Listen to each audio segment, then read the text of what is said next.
Bismillah. Assalamualaikum warahmatullahi wabarakatuh. Alhamdulillah wassalatu wassalamu ala Rasulillah.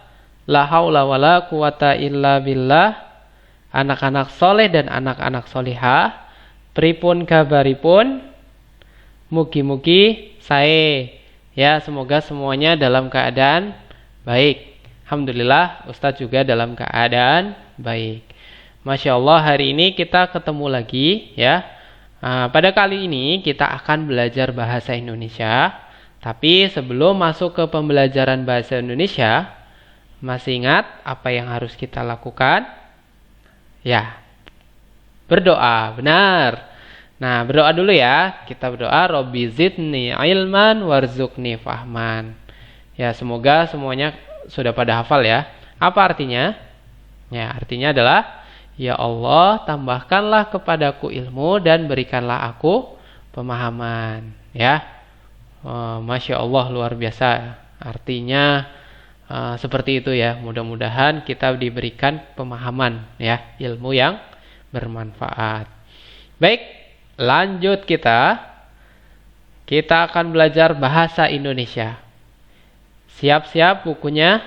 Kita buka buku tematik yang ketiga ya, tematik ketiga, buku 3 tentang mengenal benda di sekitarku ya. Kita masuk ke pembahasan subtema yang kedua ya. Mudah-mudahan kalian bisa menyimak terus apa yang Ustadz sampaikan pada hari ini ya. Oke, mari kita bahas. Nah, ini ada gambar apa ya? Ada gambar virus corona, tapi bukan virus corona, tapi ini gambar bola dunia. Yang sebelah berwarna hijau dan yang sebelah berwarna coklat. Yang berwarna hijau berarti kan subur banget ya. Kalau yang berwarna coklat itu tandus. Nah, kira-kira belajar apa ya? Kok sampai seperti ini? Oke, kita lanjut. Ternyata kita akan belajar pemanasan global. Masya Allah, pemanasan global.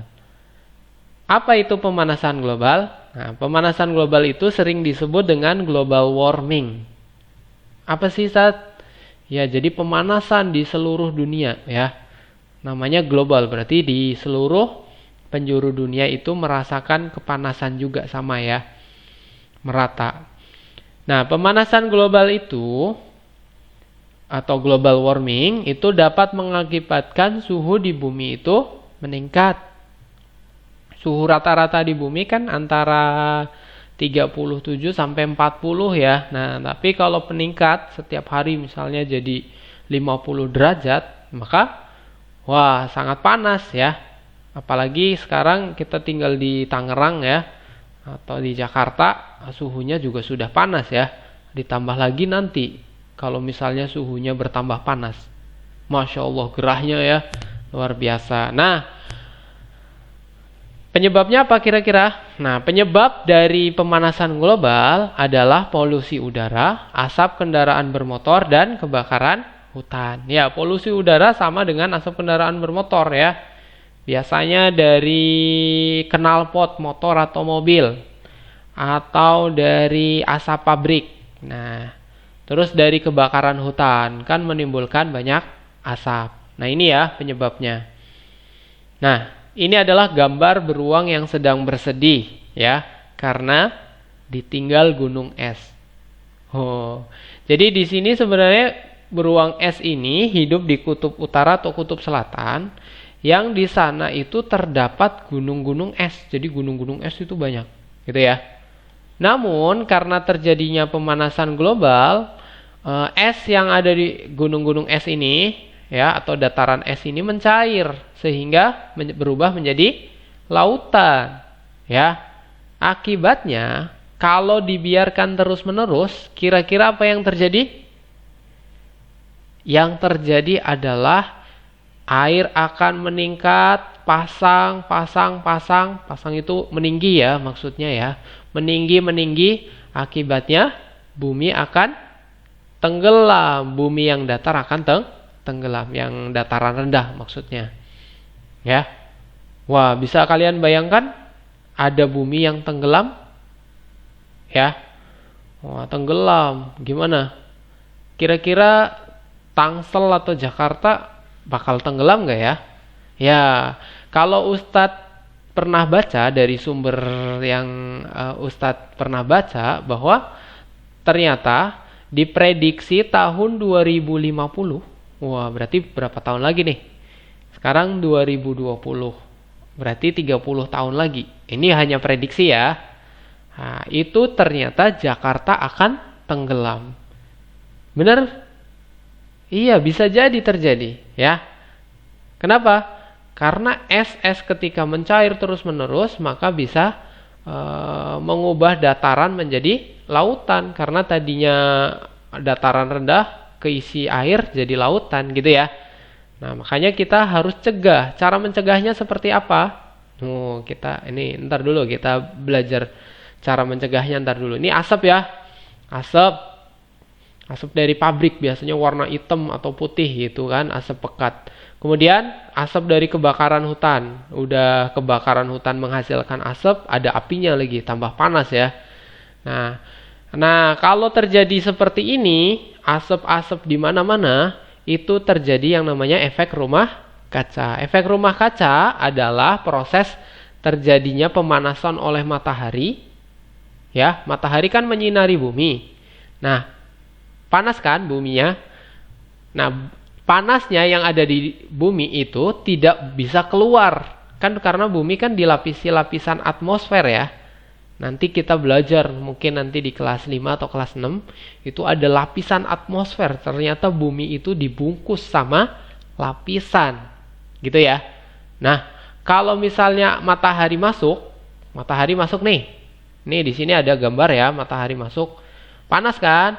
Nah, nanti panasnya ini tetap ngumpul di bumi sehingga buminya panas merata. Akibatnya yang terjadi adalah yang seperti tadi ya.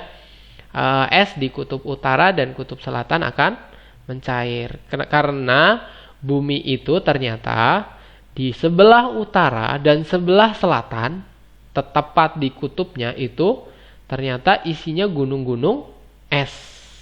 Kalau nggak percaya, coba buktikan. Atau kalian bisa juga lihat di peta ya.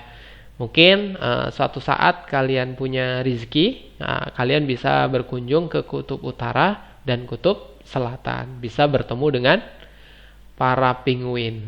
Asal jangan ketemu sama beruang kutub ya. Nanti jadi sasaran. Nanti dimakan, ngeri ya. Oke lanjut.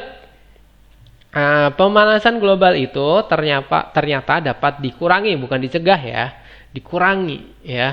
Karena kalau mencegah harusnya kita nggak usah pakai apa-apa ya.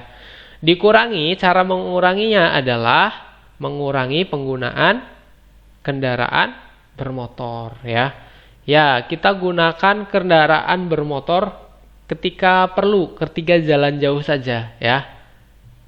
Ketika jalan jauh atau ketika bepergian dekat pakai sepeda atau jalan kaki. Ini salah satu caranya. Kemudian yang kedua adalah menanam pohon dan merawat tanaman. Kenapa?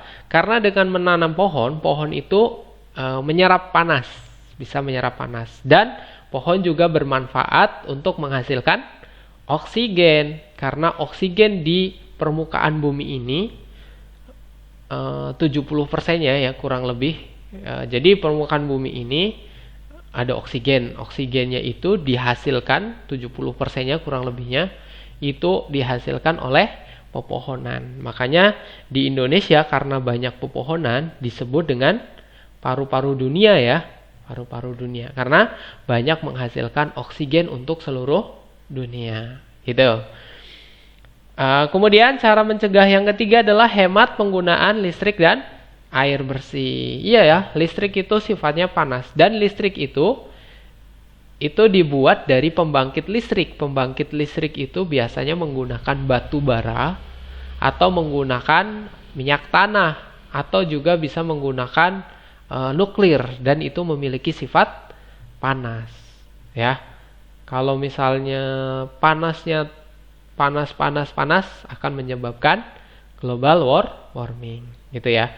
Kemudian hemat air, iyalah Kalau otomatis kalau hemat air, hemat listrik ya. Nah, Nabi juga mencontohkan ya, bahkan 1400 tahun yang lalu Nabi memerintahkan ketika berwudu menggunakan air yang hemat. Walaupun kita berada di tengah lautan ya. Masya Allah ya, ternyata sabda Nabi Shallallahu Alaihi Wasallam itu harus kita praktekkan hari ini ya, untuk menghemat air. Nah, lanjut. Nah, ini contoh yang tidak baik ya. Contoh yang tidak baik. Kenapa? Karena menggunakan mobil terlalu berlebihan ya. Coba satu orang satu mobil ya. Nah, selain menyebabkan kemacetan juga menyebabkan global warming.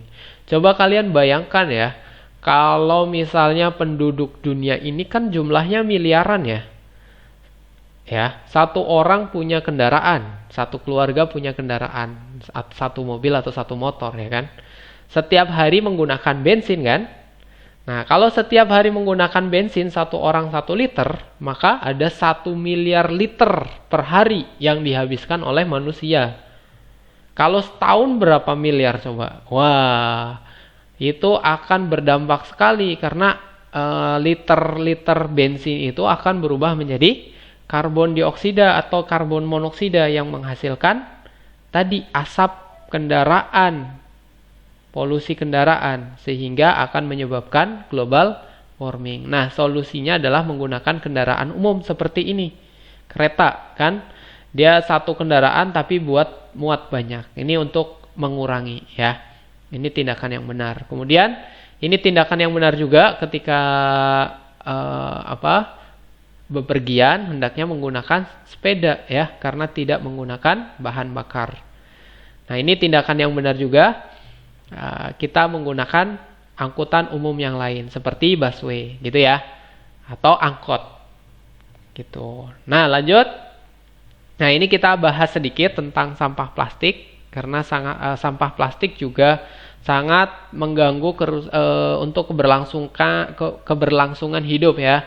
Karena sampah plastik ini kan susah diurai ya. Nah, maka itu sangat mengganggu ya, menyebabkan kerusakan lingkungan. Nah, cara untuk mengurangi sampah plastik ya. Yang pertama adalah dengan cara reduce atau ridas ya, kalau nggak salah bahasanya ridas. Nah, itu caranya adalah dengan menggunakan plastik sekali pakai ya. Contohnya kalau belanja membawa tas belanja sendiri. Jadi jangan minta plastik terus ya. Nanti plastiknya diproduksinya banyak, akhirnya jadi nyampahin tanah ya. Oke. Kemudian cara yang kedua adalah dengan reuse ya. Mendaur ulang, bukan mendaur ulang, tapi reuse itu pemanfaatan kembali sampah plastik. Contohnya botol plastik bekas digunakan untuk pot atau hiasan. Nah, bisa jadi ya seperti itu. Jadi tidak menggunakan plastik yang baru. Kemudian cara yang ketiga adalah dengan recycle. Nah, recycle ini mendaur ulang. Jadi sampah plastik dikumpulkan, kemudian dimasukkan ke pabrik untuk diolah menjadi plastik yang baru. Jadi tidak mengambil plastik-plastik dari dalam tanah lagi, tapi mengambil plastik-plastiknya yang berasal dari plastik yang bekas. Nah, plastik itu kan berasal dari minyak bumi ya. Siapa yang tahu? Minyak bumi yang diolah itu ada yang jadi bensin, ada yang jadi solar, ada yang jadi oli. Nah, ada juga yang menjadi plastik. Jadi itu olahan padatnya ya. Nah, oke, mungkin sedikit ini bermanfaat. Mudah-mudahan apa yang Ustadz sampaikan ini dapat dipahami ya. Kurang lebihnya kalau Ustadz salah dalam penyampaian materi ini, Ustadz mohon maaf. Nah, untuk lain kali kita ketemu lagi ya. Sampai jumpa di video selanjutnya. Kita tutup. Subhanakallahumma wa bihamdika asyhadu an la ilaha illa anta astaghfiruka wa atubu ilaik. Wassalamualaikum warahmatullahi wabarakatuh.